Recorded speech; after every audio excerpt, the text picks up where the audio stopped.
বহুচৰ্চিত exposure cup 2025ৰ শুভাৰম্ভণি। কিছুপৰ পিছতে আমি তেখেতক সম্বৰ্ধনা জনাম। After 2 overs, score is 27 for a loss of 1 wicket. 2 over অন্তত Artis 11 দল সংগ্ৰহ। দক্ষিণ কামৰূপ ক্ৰিকেট ক্লাবৰ উদ্যোগত অনুষ্ঠিত কৰা এক্সপ'জাৰ কাপ 2025ৰ যোৱাৰ নিশাৰ পৰা আৰম্ভণি হয়।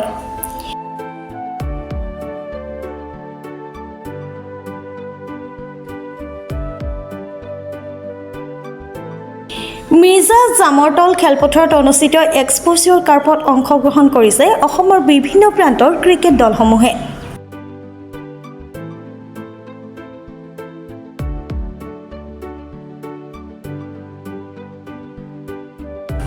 মিডিয়া 11 বনাম আৰ্টিষ্ট 11ৰ মাজত এখন প্ৰীতি খেলৰে আৰম্ভণি হয় প্ৰতিযোগিতাখনৰ।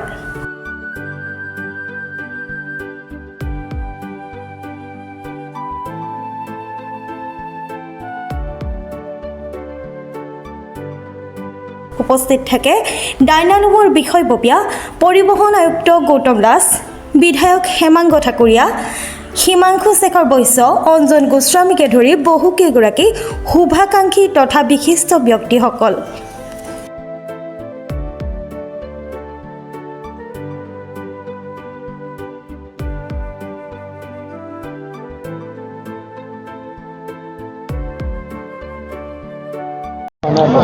এইবাৰ আমি খুবেই আনন্দিত হৈছোঁ। আজি দক্ষিণ কামৰূপ ক্ৰিকেট ক্লাবৰ ফালৰ পৰা এই যিটো এক্সপ'জাৰ কাপ আয়োজন কৰা খেলটোত আমি ডাইনৰ ফালৰ পৰা যিটো আমি তেওঁলোকক সহযোগ দিছোঁ, তো আমি খুবেই আনন্দিত।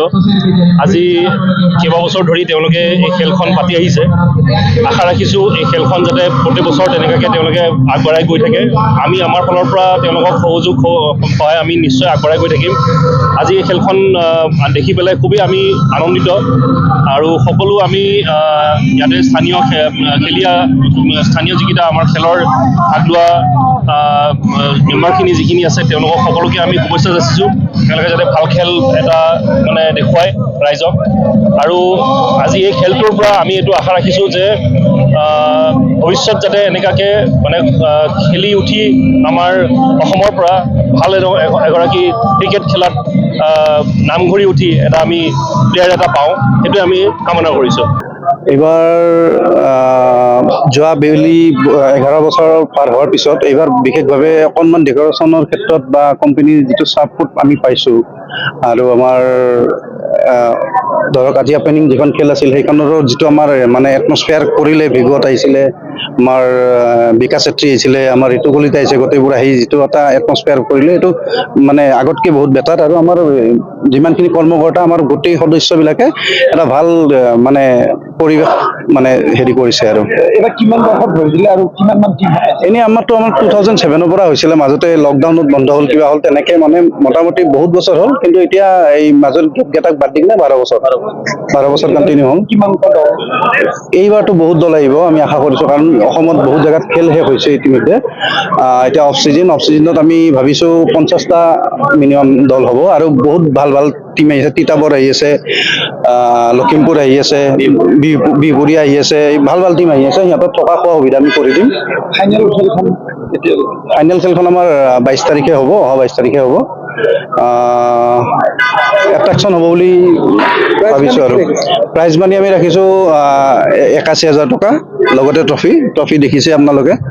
আৰু ছেকেণ্ড প্ৰাইজ আছে আমাৰ 41,000 আৰু তৃতীয় পুৰস্কাৰ 21,000। এইটো আপোনাৰ 18 তাৰিখৰ পৰা, আজিৰ পৰা 22 তাৰিখলৈকে 5 দিনীয়া কাৰ্যসূচীৰে চলি আছে।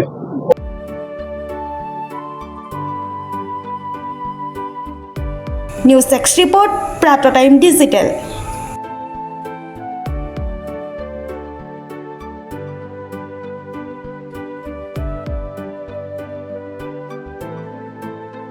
অসমৰ সংবাদ জগতখনৰ বাবে এক সুখৰ খবৰ। আপোচবিহীন ৰাইজৰ কণ্ঠ সাপ্তাহিক কবচ পুনৰ এবাৰ অসমৰ ৰাইজৰ মাজলৈ। স্বত্বাধিকাৰী প্ৰণীতা কলিতাৰ দ্বাৰা প্ৰকাশিত আৰু আপোচবিহীন একাংশ নপুৰণি অভিজ্ঞতাপুষ্ট সাংবাদিকৰ দ্বাৰা প্ৰচাৰিত তথা eco printing press, Guwahati Katabari গড়চুকত মুদ্ৰিত সাপ্তাহিক কবচ এতিয়া অসমৰ বিভিন্ন প্ৰান্তত উপলব্ধ। আমাৰ ঠিকনা মুখ্য কাৰ্যালয় অসম ফৰেষ্ট স্কুল হৰি মন্দিৰ পথ গুৱাহাটী আৰু উপ কাৰ্যালয় Kalita market Bijoynagar Kamrup Assam mobile number হৈছে 9435114666 70024728813 আমাৰ ইমেইল আইডি হৈছে kobos2025@gmail.com